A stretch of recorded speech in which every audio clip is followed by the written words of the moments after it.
केम छो बाळको मजामां ने आपणे स्वापोथीनी अंदर पाठ 2 सुधी कम्प्लीट करी दीधुं छे। हवे आपणे पाठ 3 नन्हा मुन्ना राही हूँ कविता छे ए आपणे स्वापोथीमां पूरवानी छे, जेना लेखक छे शकील बदायूनी।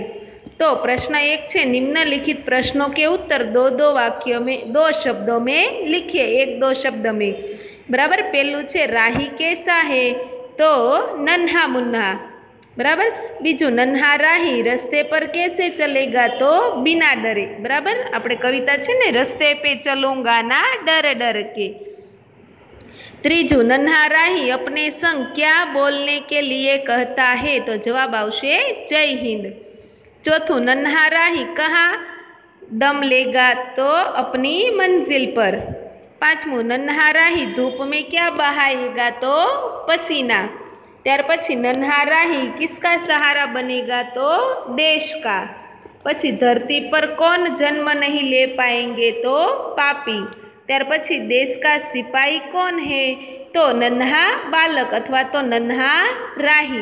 बराबर। समझ पड़ी। हवे आपणे जोईए प्रश्न 2, सही विकल्प चुनकर विधान को पूर्ण कीजिए। अहींया विधान आपेला छे एमांथी आपणे विकल्प कहीए ने वैकल्पिक प्रश्न एवी रीते छे। बराबर। 3 विकल्प आपेला छे, जे जवाब होय ते आपणे सामे लखी देवानुं छे। पहेलुं नन्हे मुन्हे राही का नारा है। बराबर। तो अहींया क आवशे जय हिंद। बीजू नन्हा मुन्ना राही। बराबर। त्यार पछी अहींया आवशे ब देश का सिपाही है। त्रीजू नन्हा मुन्ना राही देश में, तो आवशे कहीं बम नहीं गिरने देगा, क आवशे। बराबर। चौथू नन्हे मुन्ने राही ने देश की शांति की नगरी, तो अहीं आवशे अपने देश को कहा है, एटले ब आवशे। बराबर। हवे जोईए प्रश्न 3, जेमां छे निम्नलिखित प्रश्नों के उत्तर 1-1 वाक्य में लिखिए। बराबर। तो एमां पहेलुं छे धूप में पसीना बहाने से क्या होगा, तो धूप में पसीना बहाने से खेत फसल से लहलहा उठेंगे। बीजू दुनिया की आंखों का तारा कौन बनेगा, तो दुनिया की नन्हा मुन्ना राही सिपाही बनकर दुनिया की आंखों का तारा बनेगा। त्रीजू नन्हा राही सबको क्या सिखाएगा, तो नन्हा राही सबको प्यार भरा व्यवहार सिखाएगा। चौथू बड़े होकर तुम क्या बनना चाहते हो, तो मैं बड़ा होकर शिक्षक बनना चाहता हूँ। बराबर। आ जवाब में तमे तमारी रीते लखी शको छो। बराबर। त्रीजू छे क्यों बनना चाहते हो। बराबर। अगर तुम इंजीनियर बनना चाहते हो तो क्यों बनना चाहते हो, डॉक्टर बनना चाहते हो तो क्यों बनना चाहते हो। बराबर। मैं अहींया लख्युं छे कि शिक्षक बनना चाहता हूँ। बराबर। तो अब क्यों बनना चाहते हो, तो बच्चों की अच्छी शिक्षा देकर अच्छे नागरिक बनाना चाहता हूँ, जिससे देश हर दिन और हर दिशा में प्रगति करता रहे। बराबर। जिससे देश हर दिशा, बराबर अहींया देखातुं नथी पण हर दिशा में प्रगति करता रहे। बराबर। कि हूँ शिक्षक बनवा मांगू छूँ तो बाळकोने सारी शिक्षा आपी शकूँ अने सारो नागरिक बनावी शकूँ, जेना लीधे देश छे ई प्रगति करतो रहे। बराबर। प्रगतिनी दिशामां आगळ वधे। बराबर। तो अहीं आपणे पेज नंबर 20 समज्या। हवे आपणे जोईए पेज नंबर 21, जेमां आपेलुं छे के निम्नलिखित प्रश्नों के उत्तर लिखिए। पहलू छे ऐसे कार्य बताओ जो तुम देश सेवा के लिए करना चाहते हो या करते हो। बराबर। तो अहींया लख्युं छे पहलू मैं किसी से झगड़ा या गाली गलौज नहीं करूँगा। बीजू मैं कूड़ेदान में ही कूड़ा डालूंगा, एटले पहलू वाक्य एवुं कहे छे कि हूँ कोईनी साथे झगड़ो गाळागाળી नहीं करूँ। बीजू कि हूँ कचरो छे कचरा पेटीमां ज नाखीश। मैं पानी की बचत करूँगा, एटले हूँ पाणी बचावीश। मैं बिजली की बचत करूँगा और अच्छी पढ़ाई करूँगा, एटले हूँ वीजળી पण बचावीश अने सारी रीते अभ्यास पण करीश। बीजू छे अगर तुम सिपाही होते तो क्या करते, तो पेलू छे डटकर सरहदों की रक्षा करता, किसी भी मुसीबत में राष्ट्र का द्रोह नहीं करता, आपत्ति के समय मेरे प्राण भी दे देता। एटले के हूँ सिपाही होय તો ડર્યા વગર સરહદની રક્ષા કરત, મુસીબત આવે તો પણ રાષ્ટ્ર સાથે દ્રોહ કરીશ નહીં, અને આપત્તિના સમયમાં કે મારા પ્રાણ પણ આપી દઈશ.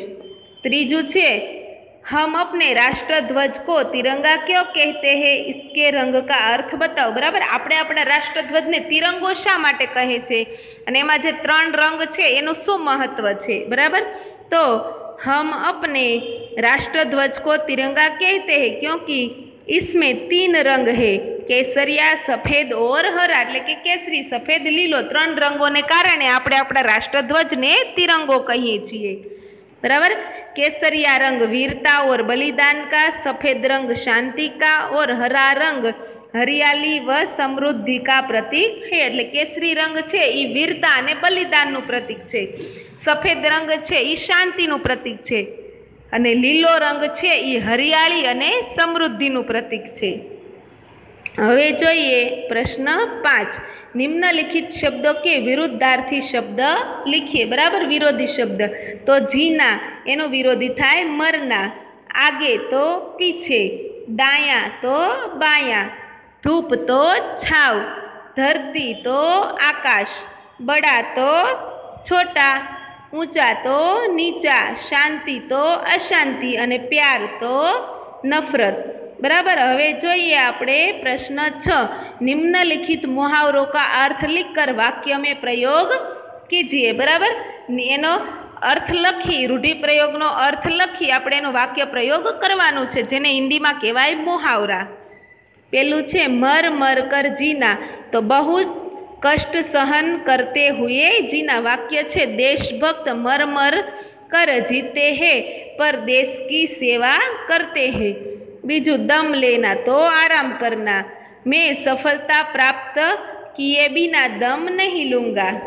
त्रीजू पसीना बहाना तो कड़ी मेहनत करना. वाक्य बने किसान अनाज पैदा करने के लिए धूप में पसीना बहाता है. चौथू आँखों का तारा तो बहुत प्यारा, हर एक बच्चा अपनी माँ की आँखों का तारा होता है. बराबर, आमा तमे पाठना पण वाक्य लई शको अने बीजा पण वाक्य लई शको. बराबर, प्रश्न 7 છે उदाहरण के अनुसार निम्नलिखित वर्ण में शुरू होने वाले अधिक से अधिक शब्द बनाइए. बराबर, उदाहरण છે र, અહીંયા આપેલું છે રાજા, રાત, રોના, રોશની, રક્ષા. બરાબર, તો જે અક્ષર આપેલા છે એના તમને જેટલા શબ્દ આવડતા હોય એટલા બનાવવાના છે, પણ પહેલા અક્ષર ધ છે. બરાબર, જો પેલું ધ આપેલું છે તો ધ ઉપરથી જ અક્ષર શરૂ થાવ તો હોવો જોઈએ. બરાબર, વચ્ચે કે છેલ્લે ન આવવો જોઈએ. મેં અહીંયા 4 બનાવ્યા છે, તમને વધારે આવડે તો તમે લખી શકો છો. બરાબર, ધ ઉપરથી ધૂપ, ધરતી, ધન, ધોના. બરાબર, બીજું છે ક, તો કમલ, કાગજ, કિંમત, કેલા. બરાબર, પછી કલમ, કમલ, કલમ. બરાબર, પછી મંઝિલ, માતા, મુજે, માન, પછી મગર, મછલી. બરાબર, એવા તમે બનાવી શકો. દ ઉપરથી દાહિના, દયા, દીન, દાન. બરાબર, આવી રીતે તમે વધારે શબ્દ લખી શકો છો. બરાબર, તો આજે આપણે પાઠ 3 સ્વાપોથીની અંદર પેજ નંબર 20 અને પેજ નંબર 21 સમજ્યા. તો તમારે પણ સ્વાપોથીની અંદર પેજ નંબર 20 અને પેજ નંબર 21 પૂર્ણ કરી દેવાનું છે, અને સાથે સાથે મોઢે પણ કરવાનું છે, કારણ કે આ પેજમાં સવાલ જવાબ સમાનાર્થી બધું આપેલું છે. બરાબર, તો અહીંયા સુધી તમારે સ્વાપોથીની અંદર પૂરું કરી દેવાનું છે. આવજો.